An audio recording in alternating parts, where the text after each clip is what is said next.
J'étais errant, plus loin de Dieu. Maintenant je reviens. Voie du péché, longtemps j'ai suivi. C'est, je reviens. J'étais errant, plus loin des dieux. Maintenant je reviens. La voie du péché, longtemps j'ai suivi. C'est, je reviens. Je reviens. Est-ce qu'on peut enlever le carton vide là? Donc on dit d'abord le carton vide de l'emballage de notre groupe. Les écolos de la groupe mission. Je lis dans Matthieu chapitre 25,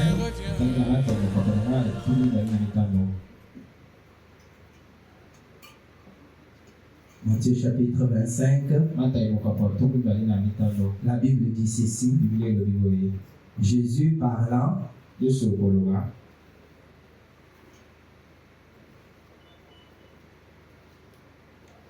au verset, je commence à parler du verset 37.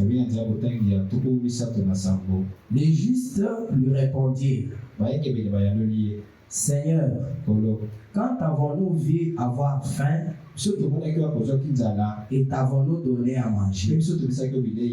Ou avoir soif et t'avons-nous donné à boire?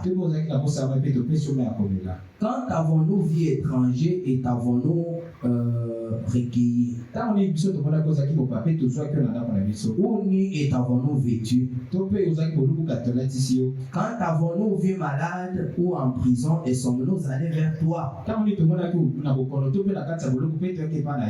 Écoutez, et le roi leur répondra, je vous l'ai dit en vérité, toutes les fois que vous avez fait ces choses à l'un de ces plus petits de mes frères, à l'un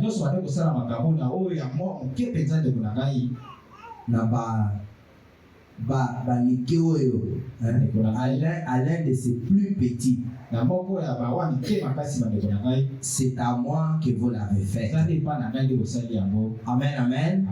Toutes les fois que vous avez fait ces choses à l'un de ces plus petits de mes frères, c'est à moi que vous l'avez fait. Amen. Amen. Il y a un bien-aimé que Dieu a touché et qui a vu peut-être notre difficulté et de lui-même il est allé nous payer ce groupe électrogène qui nous alimente en énergie ce matin. Et ça va au-delà de nos attentes.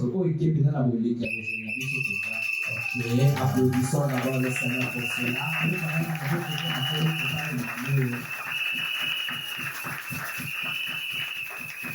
C'est un grand don, le plus grand des dons depuis que je suis ici. Depuis que je suis ici, c'est un grand don. Et ça, je ne sais pas ce que le Seigneur Jésus-Christ va en dire. Alors, comme il a dit que toutes les fois, ça ce n'est pas moi, ça c'est le Seigneur Jésus-Christ. Il a dit que toutes les fois que vous avez fait ces choses à l'un de ces plus petits de mes frères, ne sommes-nous pas frères de Jésus? Ceci n'a pas été fait à toi, à moi, à l'autre. Jésus a dit, c'est à lui que vous avez fait cela. Alors toi qui as fait cela, mets ta foi dans cette parole, que c'est à Jésus que tu as offert ce groupe électrogène. Comme tu as facilité la tâche tâche à Jésus. Et Jésus te facilite aussi la tâche dans tout ce que tu entreprends. Amen, amen. Qu'il te rende aussi la tâche facile. Il allège ton fardeau. Et ça devienne facile afin que tu le portes. Amen, amen. Que le Seigneur le fasse pour sa gloire au nom du Seigneur Jésus-Christ. Alors nous allons incliner la tête. Nous concentrons cela. Adore.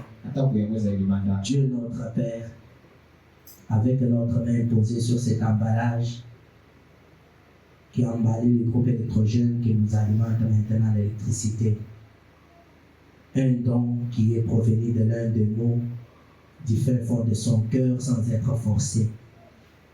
Tu sais combien nous étions incapables par nous-mêmes de nous les procurer. Nous avons essayé, ça n'avait pas tenu. Et Seigneur, quelqu'un qui ne prie pas avec nous ici nous secondait. Mais tu as touché le cœur de l'un de nous pour qu'il puisse nous rendre la tâche facile. Dieu notre Père, comme ceci est fait à toi selon ta parole, toi Dieu, tu ne restes pas avec la dette de quelqu'un. Quand tu avais emprunté la barque de Pierre, en un seul jour, Pierre a attrapé les poissons tels qu'il ne les avait jamais attrapés. Seigneur éternel, que mon frère, parce que ce qu'il a dépensé, c'est de l'argent, qu'il retrouve l'argent au centuple Père. Mais Seigneur, l'argent ne résout pas tout. Accorde-lui la bonne santé, accorde-lui la force physique pour travailler et bénis toute sa maison, Seigneur. Accorde à ses enfants, accorde à tout ce qu'il est en train d'entreprendre, même les études des enfants, toute autre activité, Seigneur, du succès à tout moment, au nom de Jésus-Christ. Père éternel, toutes les fois que tu verras ces groupes, nous alimentant l'énergie, souviens-toi que la sueur, c'est la sueur de quelqu'un qui a coulé. Paye cela, Seigneur Jésus-Christ, Père. Garde-le, protège-le, afin qu'il ne tombe jamais en panne, qu'il nous serve, Seigneur, jusqu'à ce que. Et Dieu de grâce, tous ceux qui avaient de bonnes intentions pour soutenir cette église, bénis-les en ce moment éternel, afin qu'ils aient de quoi le faire. Nous te le demandons ainsi avec foi pour ta gloire, au nom du Sauveur, Seigneur Jésus-Christ, notre Dieu. Amen. Amen. Que le Seigneur vous bénisse. On peut déplacer l'emballage. Ce matin, c'est le pasteur Kafioska qui va nous prêcher comme je l'avais dit. Je disais que c'est le pasteur de Life Tabernacle de Kananga, dans le Kasaï central. Et comme il est dans notre église aujourd'hui encore, qu'il m'écoute, je voudrais encore lui dire une fois de plus publiquement merci. Parce que c'est le premier pasteur qui m'a accordé la chair dans la ville de Kananga. Et qui, après m'avoir entendu la première fois, deuxième fois, avant que je prêche, il est venu au bureau pour me dire, ici on fait comme ça, ici on fait comme ça. Donc il m'a tenu la main pour me montrer comment on marche. Bien qu'il n'était pas mon pasteur, je n'ai pas oublié cela, c'est resté dans mon cœur jusqu'aujourd'hui. Je crois que si j'ai fait quelque chose un peu bien, c'est à cause de ces conseils-là. C'est un père pour moi. Il fait l'un de nos anciens diacres là au tabernacle de la sainteté du vivant du pasteur Barnabas Kaembe. Et après, il était devenu pasteur à la tabernacle à Chambalier, tout près de l'aéroport.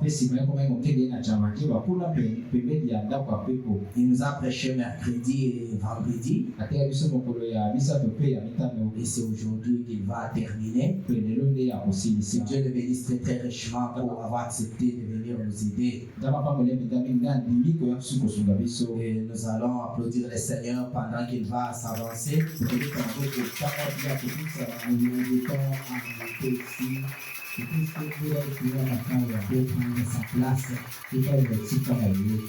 que Et nous vous souhaitons à chacun une bonne écoute de la parole de Dieu.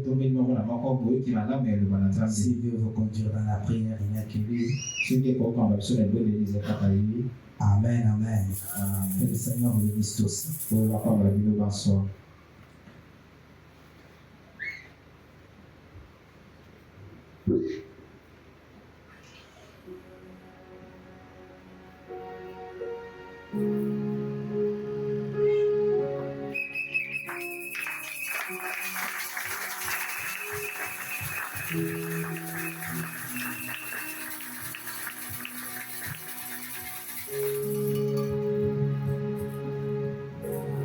Que le Seigneur vous bénisse.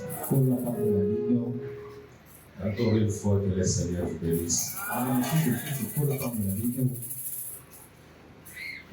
Et de moi aussi, c'est pour la contribution du secteur.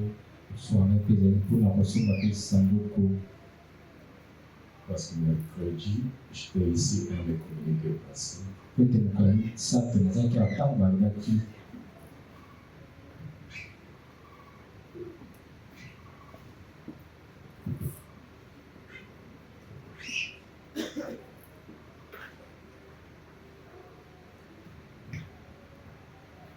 Soyez à l'aise dans la maison du Seigneur. Détendez-vous. Ne soyez pas fâchés dans la maison du Seigneur. Je tiens d'abord à remercier le révérend pasteur David pour m'avoir accordé sa chair. Je vous remercie aussi parce que vous êtes venus ce matin pour écouter. Sans vous, je ne serais pas appelé prédicateur ce matin. Pour cela, que le Seigneur vous bénisse. Votre pasteur m'a déjà présenté. Effectivement, c'est l'un des fils que nous avons élevé autrefois dans notre temple, le tabernacle de la sainteté.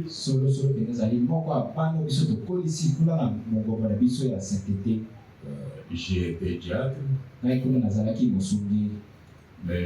en aucune fois nous lui avons reproché de quelque chose dans les conseils.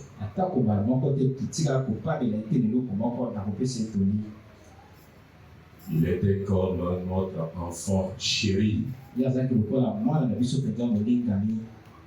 Comme il l'a dit là, c'est du haut de ma chair que je l'ai écouté pour la toute première fois.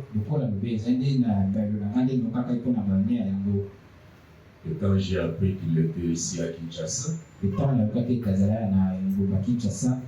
j'avais demandé au révérend pasteur Kalalame JP à son âme de l'encadrer.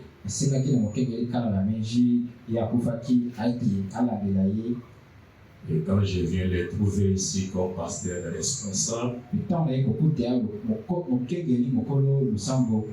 ne peux que remercier le Seigneur pour cela. Je pouvais être ici lors de son ordination parce qu'il m'avait invité, mais les conditions ne me permettaient pas de venir. Encore une fois, que le Seigneur vous bénisse.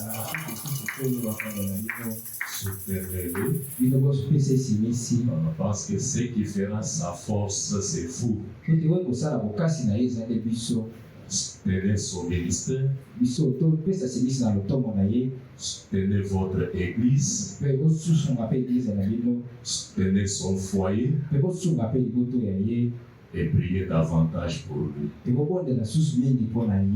Je vous supplie de vous lever pendant que nous sommes debout. Gardons d'abord une minute de silence en mémoire de notre sœur qui vient de rentrer à la maison.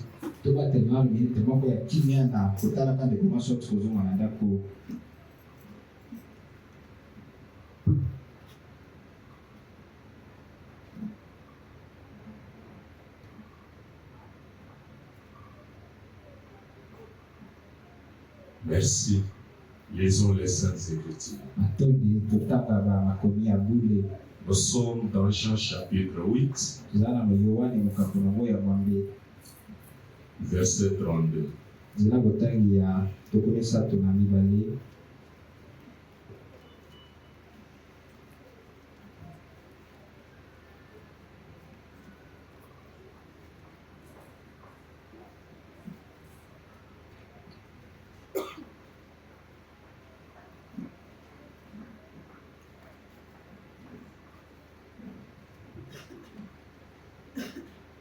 Vous connaîtrez la vérité et la vérité vous affranchira. Un mot de prière. Gracieux Père Céleste, Dieu Tout-Puissant, nous bénissons ton Seigneur ce matin parce que tu nous as comptés parmi les vivants. Voici que nous avons marché pour venir enseigner, pas pour se promener, pas pour nous voir les uns les autres, mais nous sommes venus pour t'adorer. Depuis le matin, Père, il y a eu des cantiques qui ont été chantés. C'était pour exprimer que nous sommes des créatures vivantes, capables d'adorer leur Dieu. Maintenant, le moment est venu. Nous voudrions que du haut des cieux, que tu puisses descendre, Père, pour nous parler et consoler nos âmes. Réconforte-nous ce matin, au nom du Seigneur Jésus-Christ. Amen. Amen. Pendant que vous vous asseyez,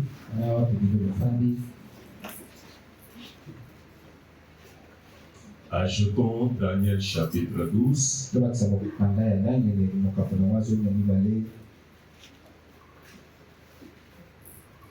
Lisons les versets 9 et 10.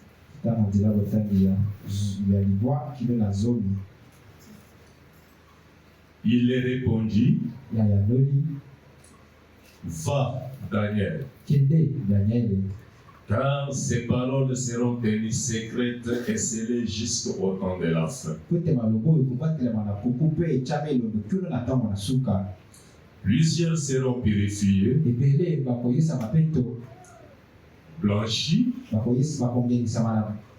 et éprouvés. Les méchants verront les mal, et aucun des méchants ne comprendra. Mais ceux qui auront de l'intelligence comprendront. Que le Seigneur bénisse la lecture que nous venons de faire.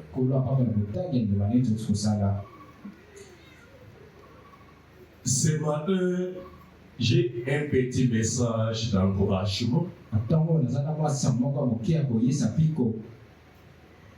Parce que nous sommes dimanche et beaucoup de gens viennent adorer. Mon petit sujet de ce matin, je l'ai intitulé La délivrance par la connaissance. Amen, Église. La délivrance par la connaissance. Nous vivons dans l'âge de la connaissance, car les 7 sceaux sont révélés. Et Daniel avait déjà prophétisé sur cela. Mais ce matin, notre premier ennemi, ce n'est pas un sorcier. Parce qu'il est question de la délivrance. Notre premier ennemi, ce n'est pas un sorcier. Ce n'est pas un enfant qui a été mal nourri. Ce n'est pas la vieille maman qui est restée au village. Ce n'est pas le vieux papa qui est resté au village. Notre ennemi ce matin, Ce n'est pas les chats qui chaque fois miaulent derrière ta maison. Notre ennemi ce matin, ce n'est pas les rats qui circulent dans ta maison chaque nuit. Mais notre ennemi ce matin, c'est l'ignorance que nous avons par rapport à notre position. Frère Branham a dit, nous sommes dans le message les 6 bits de la visite de Gabriel à Daniel. Le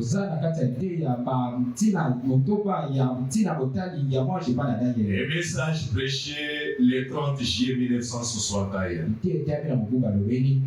155. Au milieu, la frère Branham a dit, mes amis, nous devons en arriver à certaines de ces choses.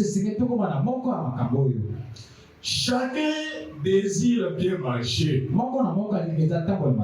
Amen, Église. Chacun désire bien manger. Avoir une belle voiture. Avoir ce qu'on peut avoir de mieux. Je ne lui reproche pas. Amen, Église.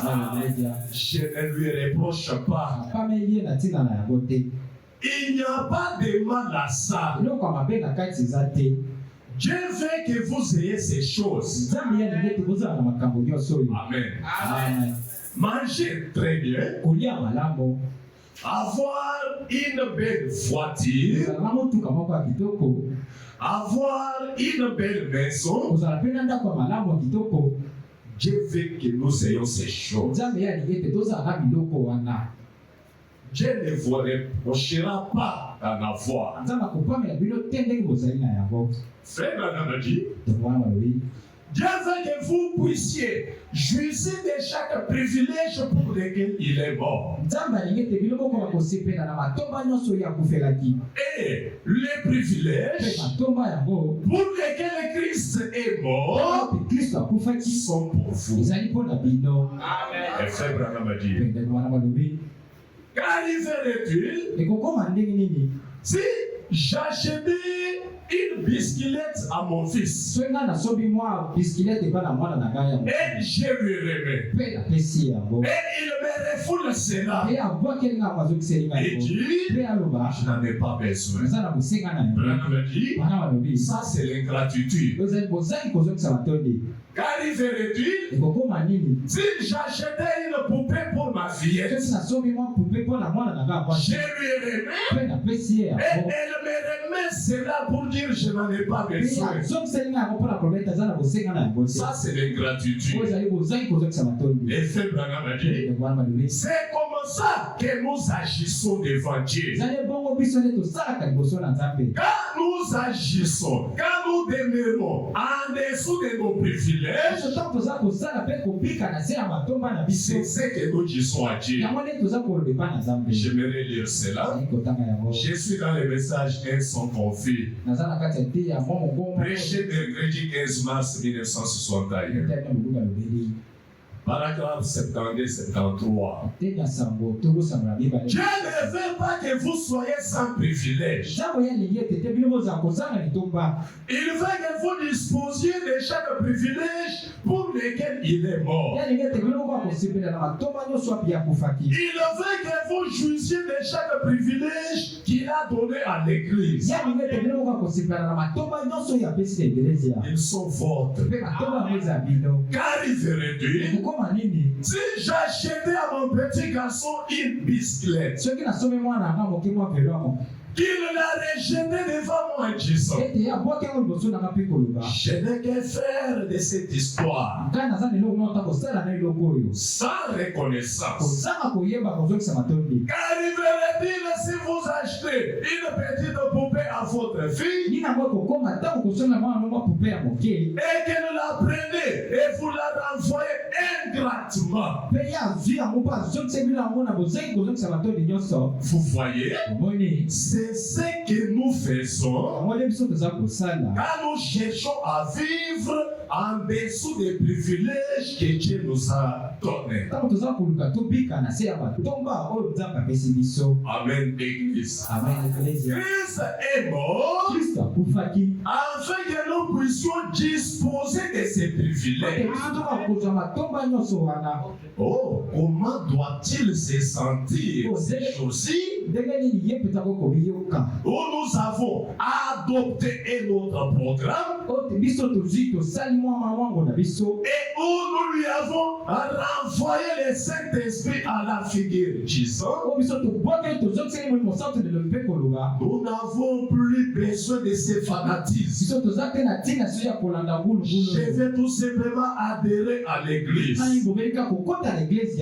C'est là où Frère Branham a dit, mon ministère à moi, Frère Branham, c'est d'élever la foi des gens au point où que leur foi ne soit pas négative, mais que leur foi soit positive. C'est cela le ministère de Frère Branham. Élever la foi des gens à telle enseigne que votre foi devient positive. C'est ça que je vais parler. Je suis dans le message Docteur Moïse 6 et 7. Maintenant, mon ministère pour le Seigneur, c'est de chercher à faire monter cette personne à ce niveau-ci. Là où sa foi devient non pas négative, mais positive. Voyez-vous ce que je veux dire? Eh bien, les disciples ne pouvaient guère croire en Jésus. Est-ce qu'on peut d'abord m'arrêter?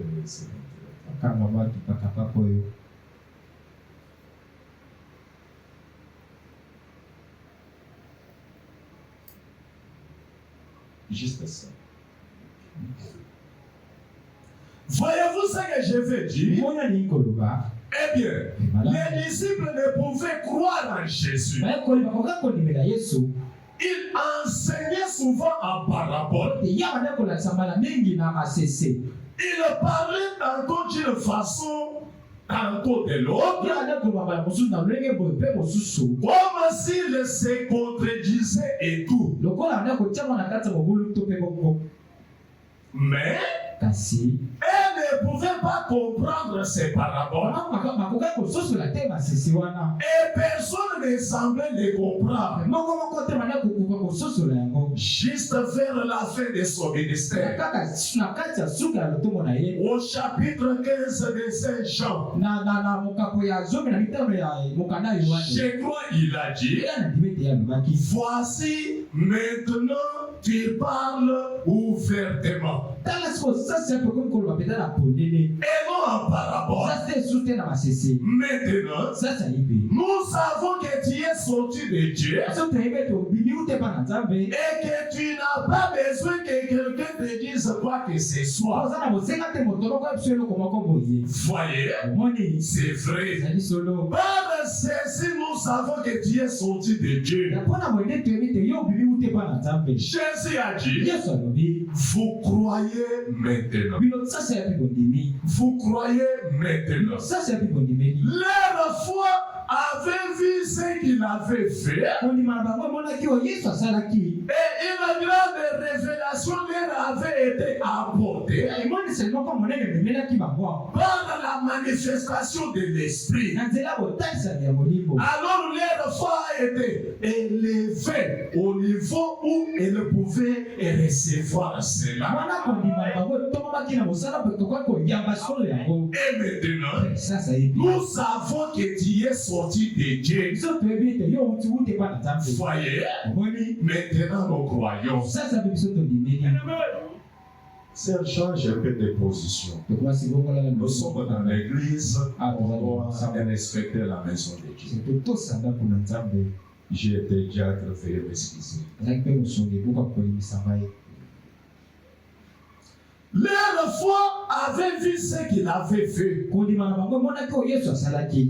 une grande révélation leur avait été apportée par la manifestation de l'Esprit. Alors leur foi a été élevée au niveau où elle pouvait recevoir cela. Et maintenant, nous savons que Dieu est sorti de Dieu. Lisons Osée chapitre 4. Verset 6. Osée 4, 6.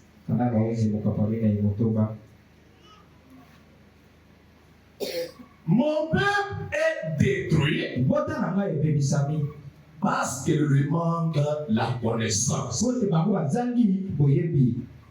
Puisque tu as rejeté la connaissance, je te rejetterai et tu seras dépouillé de mon sacerdoce. Puisque tu as oublié la loi de ton Dieu, j'oublierai aussi tes enfants. Amen, Église. Mon petit sujet de ce matin, c'est la délivrance par la connaissance. La délivrance par la connaissance. Ce matin, nous devons connaître ce que nous sommes et y croire. Parce que cette délivrance, ça se trouve en toi. Mais l'ignorance que tu as par rapport à cette délivrance, c'est ce qui te bloque dans ces conditions. Mais si tu as la connaissance amènera la délivrance.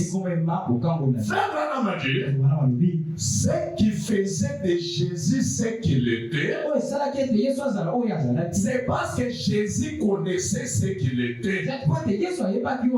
Jésus pouvait dire, il est écrit de moi. Les psaumes parlent de moi. Les prophètes parlent de moi. C'est que Jésus reconnaissait sa place dans les Écritures. Et quand Jésus prouvait qu'ici on parle de moi, la foi qu'il avait dans cette parole-là, c'est cette foi-là qui produisait les résultats. Je suis dans le message La foi parfaite. Le message prêché le 25 août 63. Paragraphe 68. Alors, la seule chose que vous devez faire, c'est d'avoir foi en ce que vous êtes. Ayez foi dans ce que la parole dit que vous êtes. Jésus avait foi dans la parole de Dieu qui disait ce qu'il était. Il est écrit de moi. David dans les psaumes, les prophètes et tous les autres n'ont-ils pas parlé de lui? Je suis le pain de vie qui vient de Dieu et qui est descendu du ciel. Je suis cet arbre de vie du jardin d'Éden. Je suis toutes ces choses. Je suis celui qui suis. Il savait, avec cette foi parfaite, qu'il était le Messie, et que l'Esprit de Dieu était sur lui. Il dit, de moi-même, je ne peux rien faire. Mais c'est ma foi en Dieu. Dieu était en lui. La parole rendue manifeste. Et quand la parole de Dieu vient en vous, vous et les rendre manifeste car vous êtes incroyants. Amen, Église. Incroyant, c'est la foi de Dieu. Si vous êtes en dessous de vos privilèges, Dieu n'est pas content. Et regardez, Samson était en prison. Les deux yeux crevés, il ne voyait pas. Mais Samson avait une vision. La vision qu'il avait, c'était de vaincre, de dominer. C'est que Samson, malgré ses conditions, il n'avait pas perdu sa vision. Amen, Église. C'est là où je voulais te dire ce matin. Même au travail, dominer. Au service, dominer. Dans ta famille, dominer. À l'université, dominer. Dans tout ce que tu fais, dominer. Ne perdez pas la vision. Ne perdez pas la vision. C'est pourquoi je voulais te dire ce matin, ne marchez pas avec les gens aux esprits obscurs. Ne marchez pas avec les gens qui voient les choses négativement. Marchez avec les gens qui ont de hautes ambitions. C'est que ta délivrance, c'est à la hauteur de ta vision. Votre délivrance, Dieu te l'accorde. Dieu te l'accorde au niveau de votre vision. Dieu avait dit, je te donne les pays. Il ne te donne pas tous les pays, mais il te donne les pays que tu vois. C'est là où la Bible dit, là où les plantes de tes pieds vont fouler, je te les donne. Dis à celui qui a abordé, ne pose pas ta vision. Dis à celui qui a abordé, ne pose pas ta vision. Frère, ne pose pas ta vision. Amen. C'est ta vision à toi. C'est de rester dans ces pays. Et que ma vision à moi, c'est d'aller ailleurs. Ne pose pas ta vision. Ne pose pas ta vision. Si ta vision à toi, c'est de rouler dans une voiture IST. Et que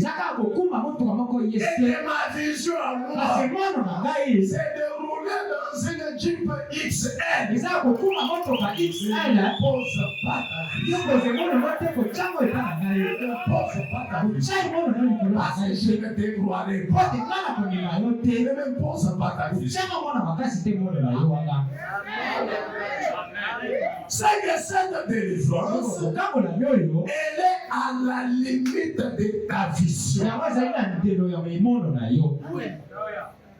limite de ta vision.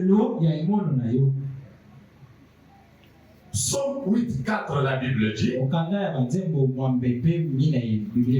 que l'homme pour que tu te souviennes de lui? Et le fils de l'homme pour que tu prennes garde à lui. Tu l'as fait des paix inférieures à Dieu. Et tu l'as couronné de gloire et de magnificence. Tu lui as donné la domination sur les œuvres de tes mains. Tu il a tout mis sous ses pieds. Amen, l'église. Dieu a mis tout sous nos pieds. Et je dois croire cela. Dieu a fait de nous des dieux. Vous ne croyez pas? Dieu a fait de nous des dieux. Que Dieu bénisse les dieux ce matin. Amen. Si toi tu ne crois pas, moi je crois. Ce matin, je suis Dieu. Qui est Dieu? Tu ne les croiras parfois pas, mais c'est la vérité. Mais c'est la vérité. La divinité de Jésus-Christ. 137. Et il a fait de vous un Dieu pour les gens. C'est vrai. Et vous, ce matin, vous êtes des épîtres écrites de Dieu. Vos vies appartiennent à Dieu. Et portent ce même Saint-Esprit. Dans les fondements fondamentaux pour la foi, jeudi 13 janvier 55, en commençant au paragraphe 8, Frère Branham a dit, peu importe dans quel état un homme se trouve, il est néanmoins un fils de Dieu. Peu importe dans quel état les péchés il se trouve, combien il est éloigné, il est un fils déchu, mais pendant il est un fils de Dieu. Dieu est son créateur. Dieu est celui qui l'a créé. Dieu l'a rejeté à un prix. Il savait qu'il n'admette jamais cela. Il savait qu'il n'accepte jamais cela. Il savait que cela ne lui fasse aucun bien. Mais cependant, il est un fils et elle est une fille de Dieu. Et pourquoi Dieu a-t-il placé l'homme ici? Eh bien, nous pourrions passer beaucoup de temps sur ces pensées, mais nous ne le ferons pas. Nous allons simplement présenter une idée de base ici pour ce soir. Ensuite, nous allons prier pour les malades. Eh bien, quand il a créé l'homme automatiquement, il l'a créé supérieur à tout ce qu'il y a sur la terre. Il lui a donné la juridiction de tout sur la terre pour contrôler. Il contrôlait les animaux. Il contrôlait les volatiles. Les poissons des mers. Il contrôlait les vents. Il contrôlait les végétaux. Il contrôlait tout. L'homme a été créé un Dieu secondaire sur la terre. Il lui a été donné le pouvoir de contrôler tout. Tous les éléments sur la terre. C'était Adam. Il avait été donné à Adam tous ces grands pouvoirs. Mais alors, le pouvoir qui lui a été donné pour faire son choix, c'est par cela qu'il est tombé. Alors, Adam pouvait parler au vent et le vent s'arrêtait. Il pouvait parler aux arbres et les arbres lui obéissaient. Il pouvait parler à la nature. Elle lui obéissait. Il pouvait parler aux eaux. Tout ce qui existait, tout obéissait à Adam. Et Adam ne devait jamais tomber malade. Il ne devait jamais mourir. Il n'avait jamais de soucis. Il n'avait jamais de chagrin. Il n'avait jamais peur. Il montait simplement dans les bras du Père. Juste comme un enfant. Tout lui appartenait. Et tout ce qu'il demandait, eh bien, il obtenait simplement. Tout lui obéissait. Parce qu'il était enfant de Dieu. Et l'enfant est héritier de toutes choses. Maintenant, le problème est que depuis qu'il a restauré l'homme et l'a ramené à cette place, l'homme par la chute avait perdu la conscience de ce quoi Dieu l'avait placé sur la terre.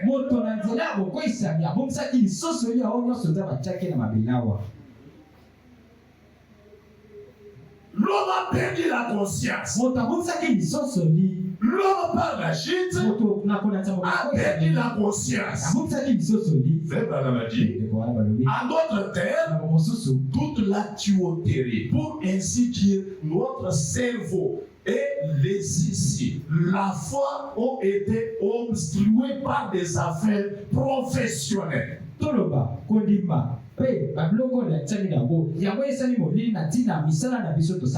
La vie des foyers, les ménages, tout est devenu obstrué.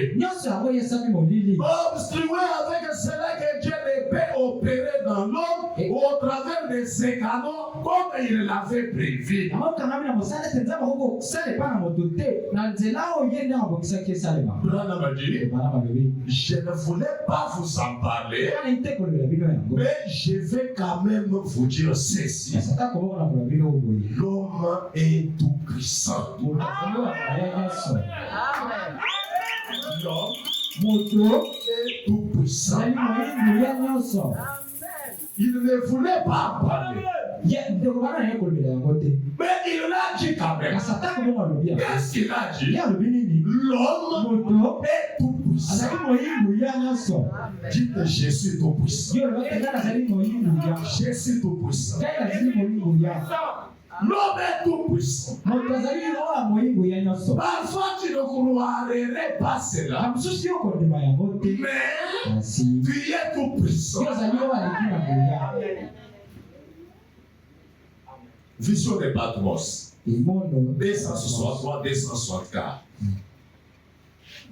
Frère Branham dit, oh Amen. Il a renversé tous les obstacles.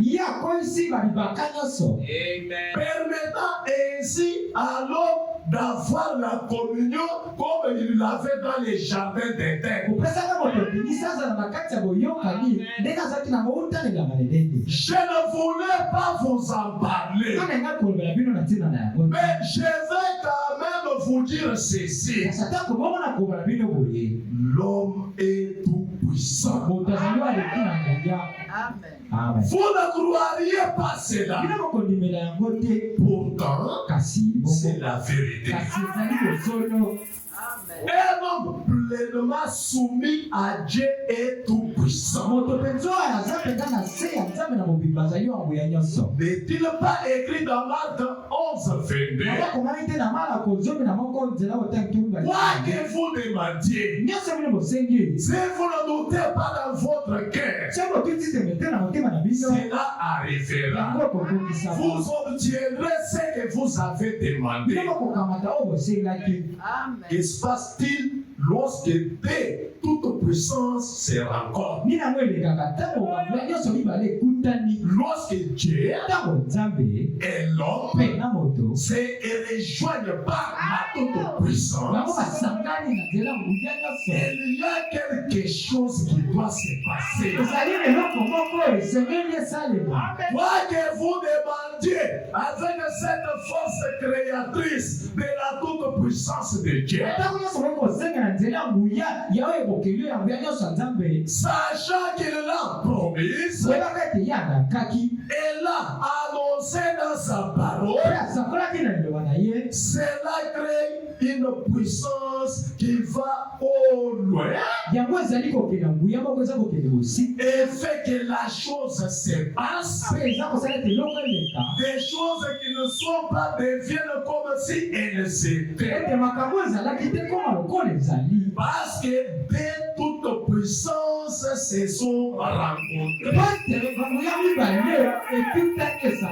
C'est là sa position. Oh, n'es-tu pas merveilleux? Amen, Église. N'es-tu pas merveilleux? Mais qu'est-ce la foi? Frère Abraham, qu'est-ce la foi? Qu'est-ce la foi?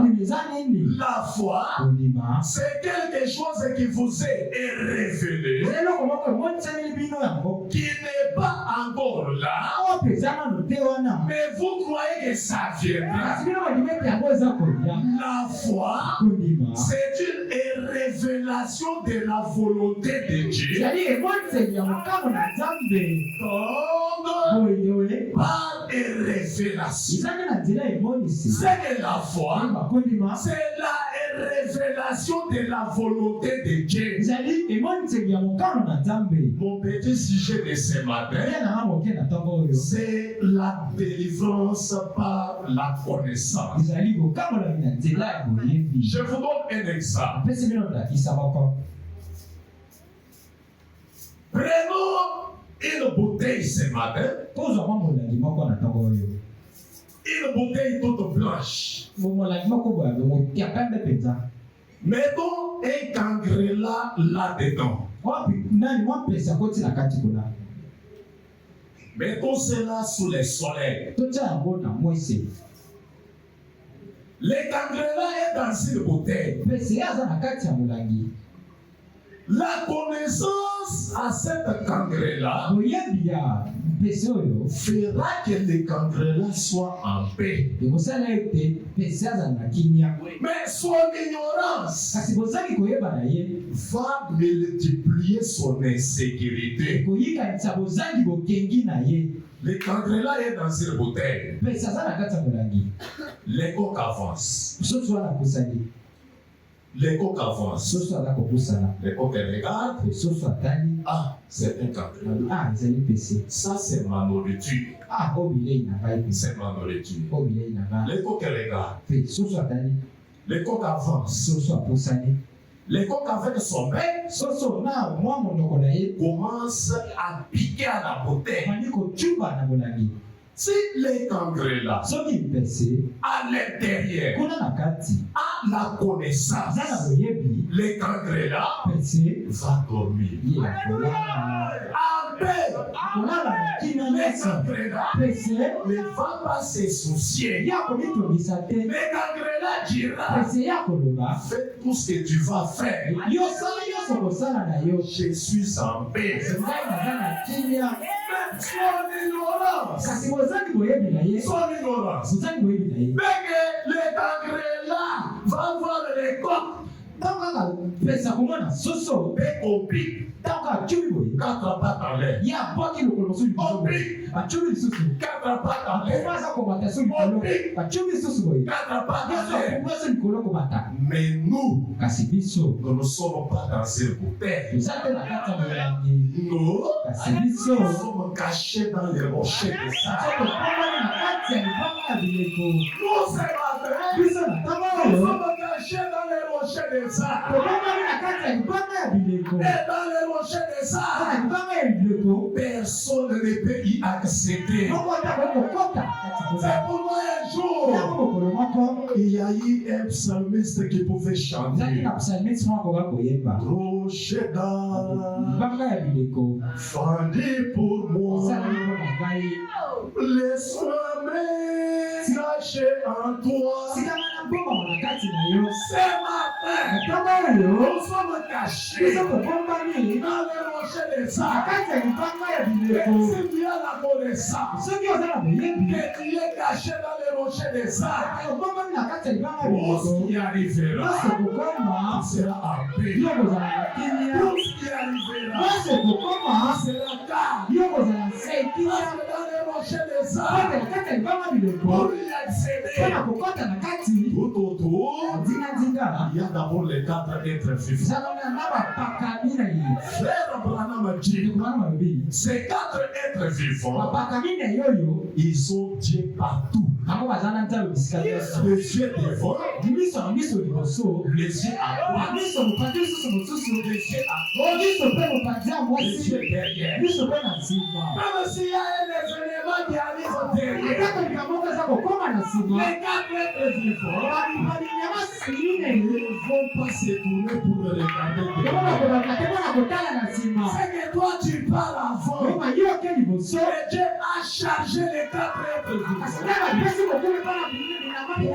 contrôler ton mouvement derrière, pour contrôler ton mouvement à droite, pour contrôler ton mouvement à gauche. Pas seulement les quatre êtres vivants, il y a aussi les 24 vieillards.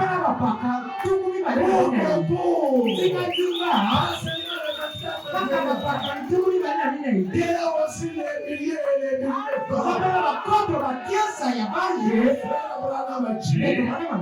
les anges sont à notre service. Les anges nous contrôlent. Les anges nous servent.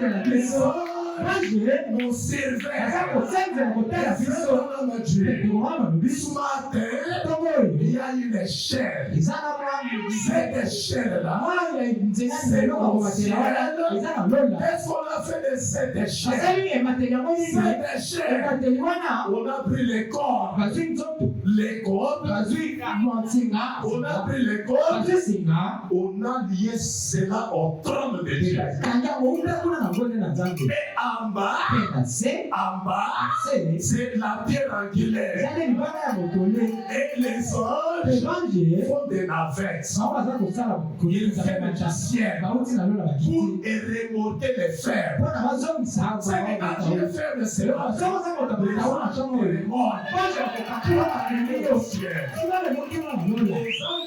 des va et vient. Si tu es malade, je descends pour te guérir. Si tu as une difficulté, les anges descendent. Ce matin, nous sommes plus que 20. Nous sommes plus que 20. Votre délivrance, votre connaissance. C'est là où frère quand Dieu n'a pas encore terminé avec toi, quand Dieu n'a pas encore signé, quand Dieu n'a pas encore terminé avec toi, il est aussi déjà dans son enfer. Il est déjà protégé. Il ne sera pas fait. La Bible dit, ils iront dans un complot pour toi. Et moi, l'Éternel, je ne serai pas dans leur bataille. Ce matin, même si on t'a déjà lié, on fait des mains. Dieu que nous prêchons, il n'est pas arrivé là où tu es lié.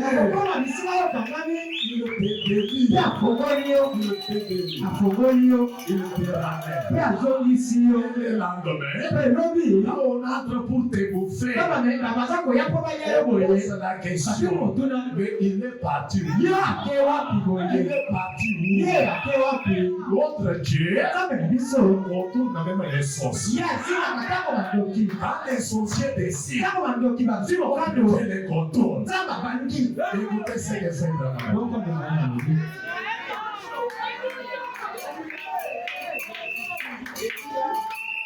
Écoutez ce que fait Branham. Oh, j'aime cela. Lisons ensemble avec moi Psaume chapitre 91. C'est là où nous sommes sécurisés. Vous devez croire à cela.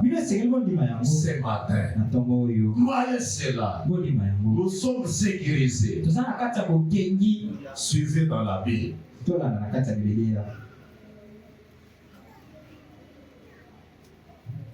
So,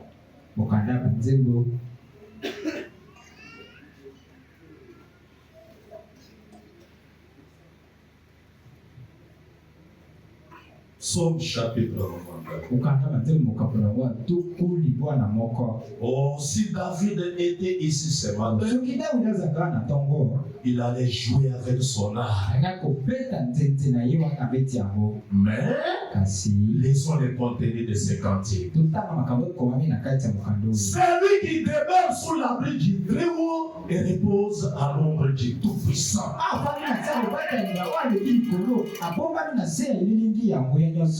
J'ai dit à l'Éternel, mon refuge et ma forteresse,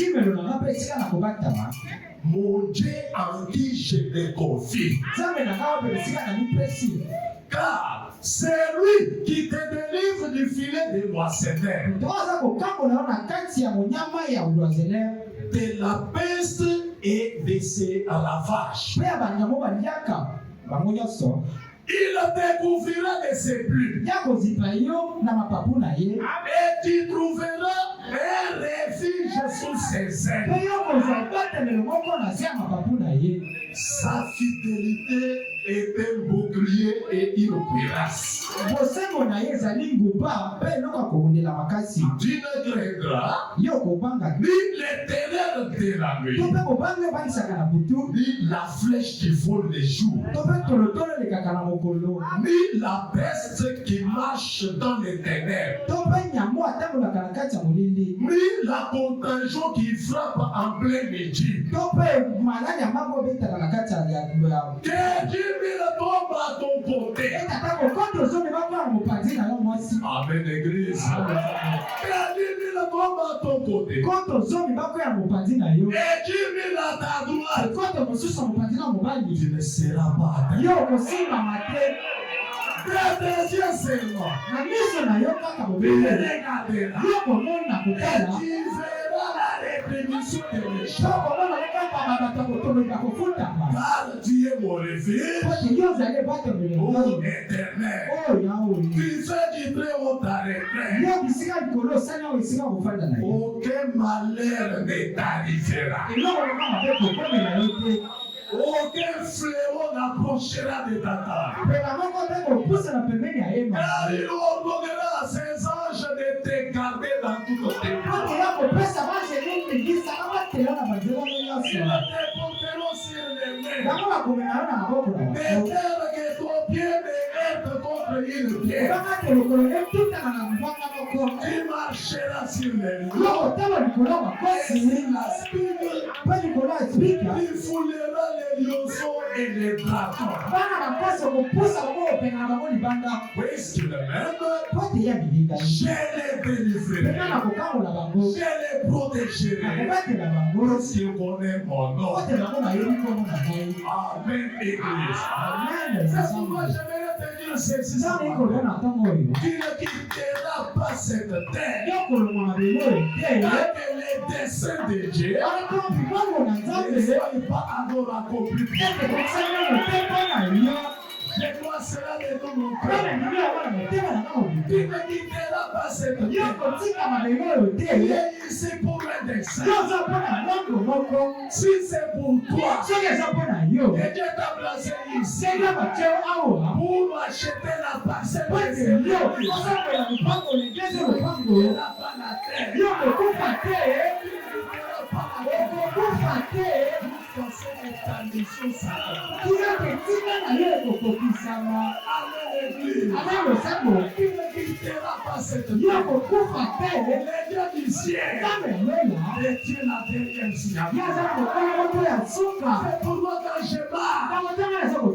Je vais marcher avec fierté.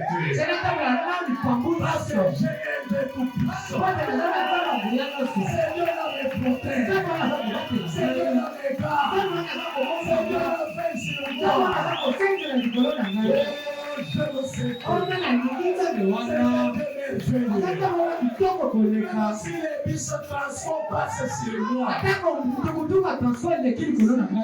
Pas vous terminer avec ça. Les bis se passent. Je me lève. Je commence à effacer. Les gens me regardent. Et peuvent se poser des questions. Et tu es un fétiche. Je ne suis pas un fétiche. Dieu n'a pas encore terminé la vie.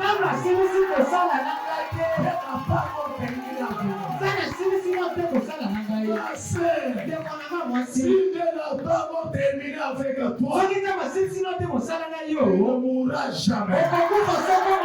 Tu ne mourras jamais. Si tu meurs, c'est que Dieu a décidé. Parce que c'est Dieu. Il est le dernier mot. C'est comme ça que moi je crois. C'est comme ça que moi je crois. Je suis dans le message. Je sais que mon Rédempteur est vivant. C'est le message prêché dimanche 6 avril 58 à un service du lever du soleil.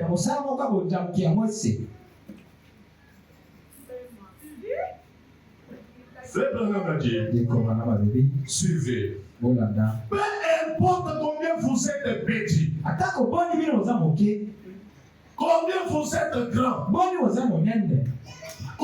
vous êtes important,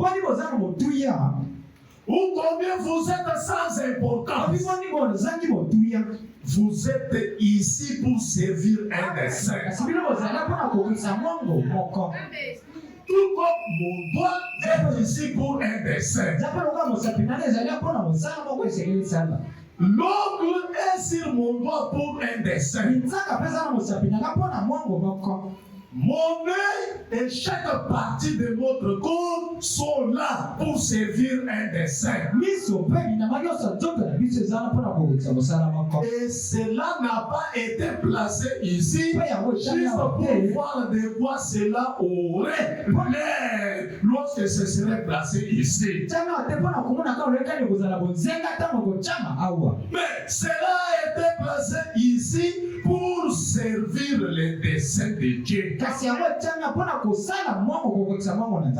Et si nous avons été placés ici pour un dessein,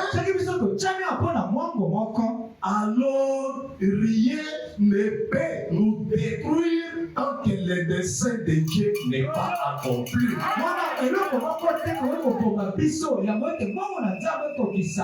Rien ne peut nous nuire tant que le dessein pour lequel Dieu nous a placés ici n'a pas été manifesté.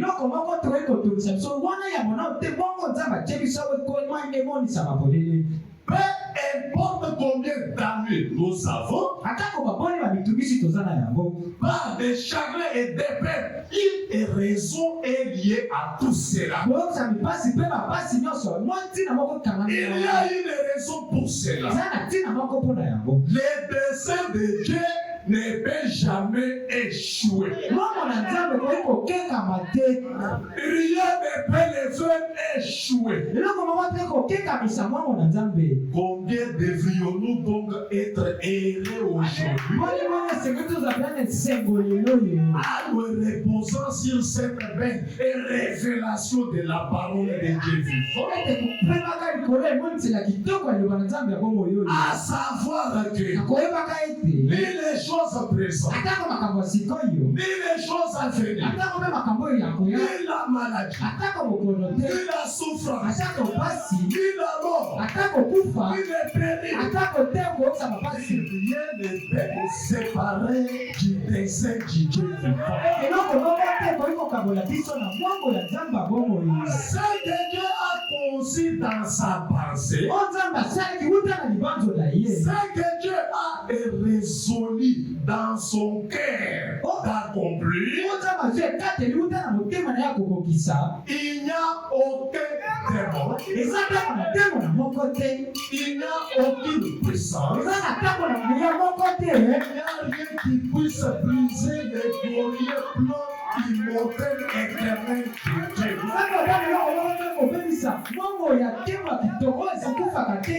Il doit en être tel que Dieu l'a dit. Oh, j'aime cela. Le plan de Dieu, aucun démon ne détruira cela. Je répète, si tu es ici et que dans le plan de Dieu, c'est par toi et par toi seul que cette église va progresser. Tant que tu n'as pas encore terminé le dessin pour lequel Dieu t'a placé ici, tu ne mourras pas. Pas seulement tu ne mourras pas. Tu peux même quitter l'église. Tu pars.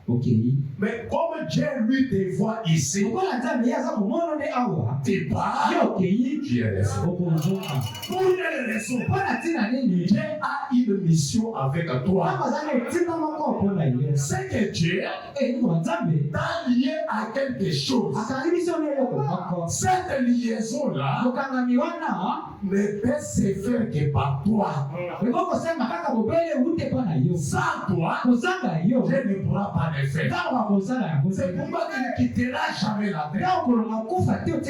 Il peut voyager. Il reviendra pour accomplir les desseins de Dieu. Oh, j'aime cela. Les desseins de Dieu ne échouent pas.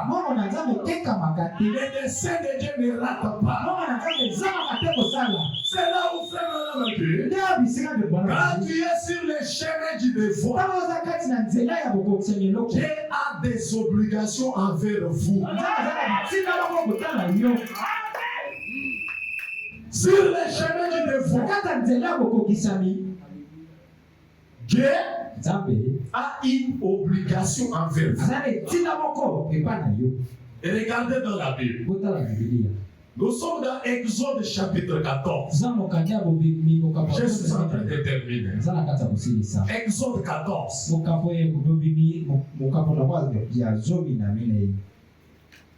Les enfants d'Israël sont sortis avec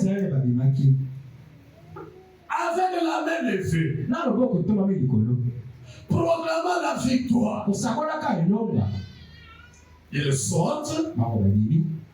Après un temps, Pharaon s'est dit, quelle est l'erreur que nous avons commise en laissant Israël sortir? Nous n'aurons pas encore un travail. La Bible qui ne trompe jamais dit, Pharaon a cherché 600 soldats d'élite. 600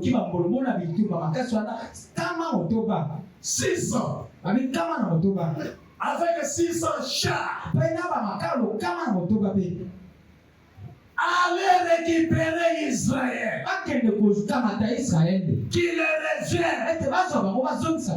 Nous avons commis une erreur. Ils sont sortis. Ils sont sortis à la hâte avec leurs chars.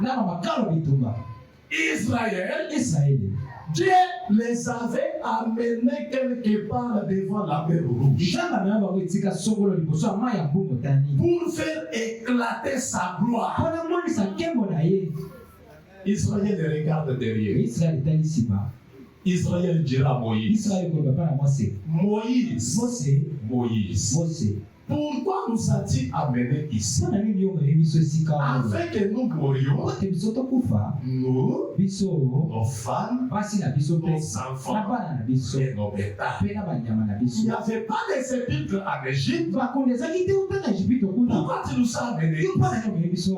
Pour que nous mourions. Israël a commencé à crier derrière Moïse.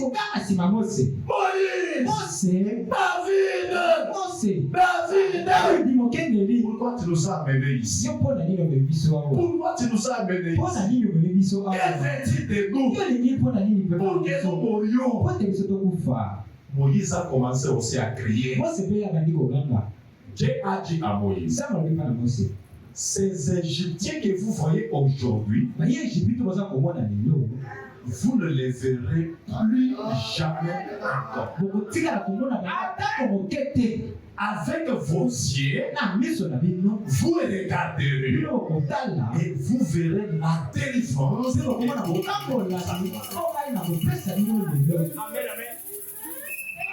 Dites à celui qui est à côté de toi, les Égyptiens que tu vois aujourd'hui, tu ne les verras plus jamais.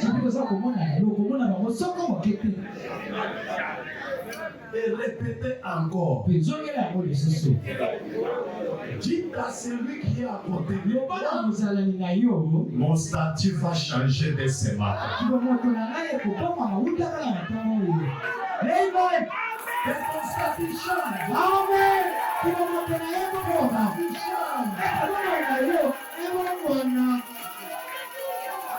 Ces Égyptiens que vous voyez aujourd'hui, vous ne les verrez plus jamais. Qui est à pauvreté là ce matin? Les gens ne les voient plus jamais. Que votre souffrance là ce matin, et les gens ne la voient plus jamais encore.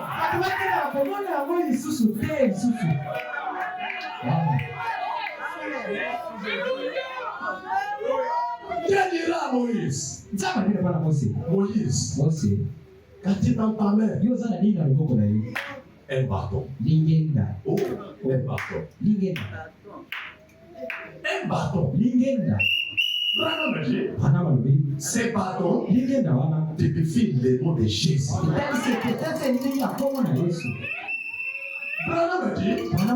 Si les Égyptiens avaient arraché Moïse les bâtons qui étaient dans sa main,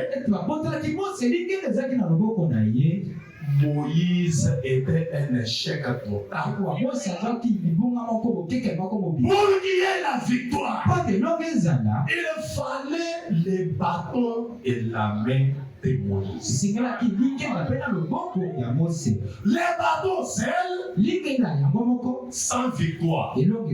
Moïse seul, sans victoire. Il fallait les deux. La main de Moïse et les bâtons ensemble.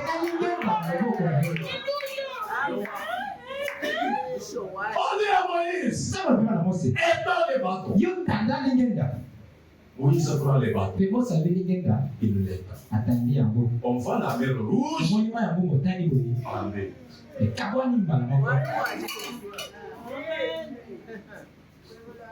Amen. Les enfants d'Israël ont commencé à sauter. Ils se réjouissaient. Et pendant qu'ils marchaient, Frère Abraham dit, ensemble avec la Bible, donc le dernier enfant d'Israël est sorti de la mer. les premiers Égyptiens voulaient sortir. Et les derniers entraient. Tous au milieu. Et Dieu dit à Moïse, et quand les babas, et la mère est Pharaon, son char, ses soldats ont été engloutis dans la mer. Pour que cette écriture s'accomplisse, les Égyptiens que vous voyez aujourd'hui, vous ne les verrez plus jamais. Je l'ai dit au nom du Seigneur. Ce matin, les gens de William Manopana, les gens de la commune des feuilles, les gens de Sadio Sénégal, prennent le contrôle de ta situation. Que tout ce qui ne marchait pas, que ça marche ce matin. Oh, je l'ai dit au nom du Seigneur. Seigneur n'a jamais failli. Seigneur est puissant. C'est ça fait des choses merveilleuses dans ces domaines. Change ce matin. Ça fait été bloqué. Et ça se débloque ce matin. Amen. Si ton mariage était bloqué, et ça se débloque ce matin. J'aimerais que ce matin, un nouveau témoignage. Assombra les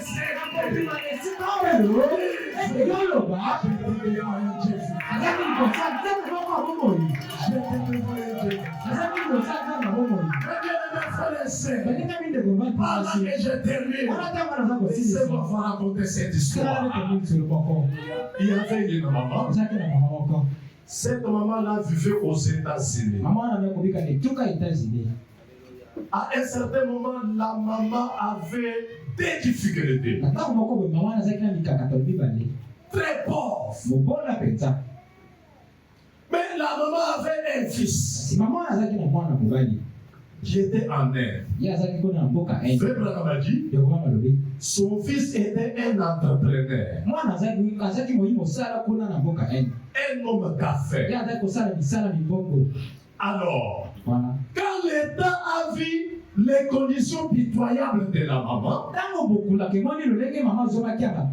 l'État a envoyé les services philanthropiques pour mener des enquêtes. Quand ces gens-là sont venus, ils sont entrés. Ils ont demandé à la maman, maman, qu'est-ce qui se passe? Pourquoi tu as des difficultés comme ça? Tu n'as pas mis au monde? La maman a répondu, j'ai un fils. C'est le chouchou de maman. Je ne vais pas le déranger. Il est en Inde. C'est un homme d'affaires. Mais je ne vais pas le déranger. Je ne vais pas le déranger. Et on a encore ajouté, pourquoi ton fils ne t'occupe pas de toi? Alors la maman a dit, non, je sais que quand tu auras de l'argent, il pourra s'occuper de moi. Mais seulement, il m'a toujours envoyé des photos. Des photos de ses amis. Il a des amis blancs. Chaque mois, il m'envoie des photos. Les services a dit, pourrions-nous voir les photos? La maman est entrée dans la maison. Elle a pris la Bible. Quand elle a ouvert la Bible, ce qu'elle appelait des photos, c'était les billets de banque. Alors les services à Dieu. Maman, tu es riche. Oui, tu es riche. Tu as 10 000 dollars. Ce que tu peux faire, c'est aller à la banque pour t'échanger. Maman, tu es riche. Frère Branham a dit, l'ignorance de la maman l'a placé dans ces conditions-là de pauvre. Mais elle était riche. Ne sachant pas. Pour quelle raison? Elle ne connaissait pas le billet de banque. C'est que la délivrance, c'est à la limite de votre vie. Frère Branham raconte encore une autre histoire. Et il dit, il y avait encore une autre maman. Cette dernière, elle était malade. Mais avec son fils ailleurs. Alors la maman a appelé son fils pour lui dire, mon fils, je suis malade. Alors son fils lui a dit, ah, maman, le mois prochain, je vais arriver pour vous amener à l'hôpital. Après quelques jours, la maman a appelé son fils pour lui dire, mon fils, je suis guéri. Ne viens plus à bord. Je suis guéri. Son fils a noté cela. Qu'est-ce qui s'est passé? Maman était malade. Je lui ai dit, je dois venir vous récupérer pour les soins. Mais des jours, elle m'appelle qu'elle est guérie.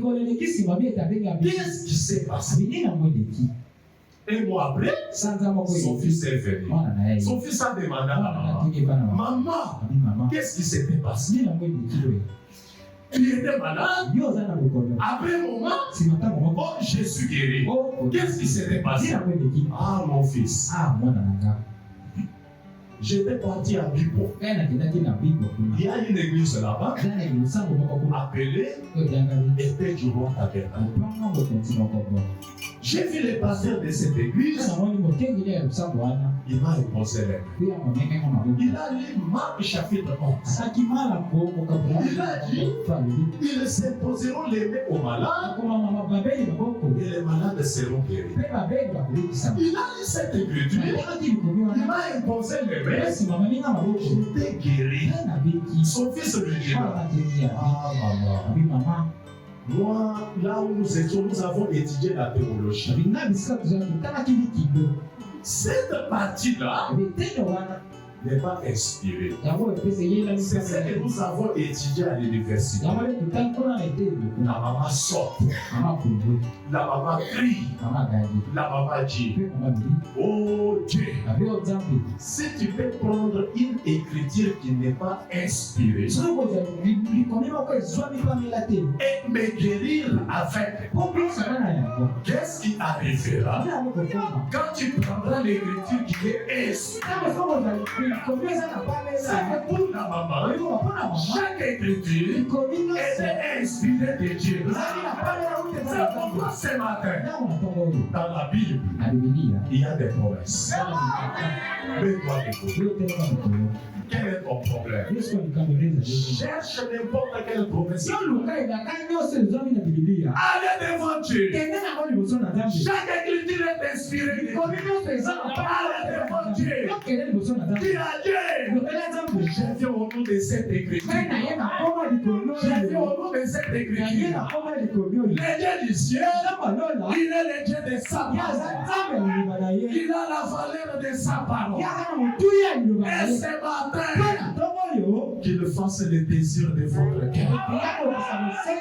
Pendant que nous allons chanter ces cantiques, nous allons parler au Seigneur.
Thank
you.